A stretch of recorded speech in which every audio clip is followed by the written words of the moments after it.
పేకాట ఆడే ప్రియులకి ఇది ఒక శుభవార్త అని చెప్పుకోవచ్చు. ఎందుకంటే, మనం చాలా సినిమాల్లో చూస్తుంటాం పేకాట ఆడే వాళ్ళని పరిగెట్టి, పరిగెట్టి కొడుతుంటారు పోలీసులు. అలాంటి వాటికి చెక్ పెట్టింది సుప్రీంకోర్టు. అసలు ఏం జరిగిందంటే, ఢిల్లీ హైకోర్టు ఒక సంచలనమైన తీర్పు అయితే ఇచ్చింది. గ్యాంబ్లింగ్, బెట్టింగ్ ఈ రెండూ లేకుండా పేకాట ఆడటం అనైతికం కాదని చెప్పింది. అంటే తప్పు కాదని తేల్చి చెప్పింది.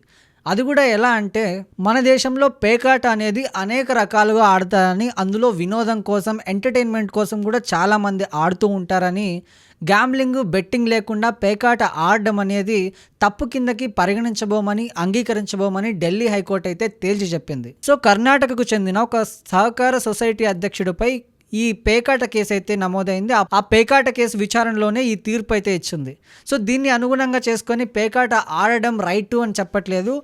పేకాట వినోదం కోసం ఆడడం మాత్రమే రైటు. బెట్టింగ్, గ్యాంబ్లింగ్ యూస్ చేస్తే మళ్ళీ మిమ్మల్ని బొక్కలో వేస్తారు. సో దయచేసి ఇది గుర్తుపెట్టుకోండి.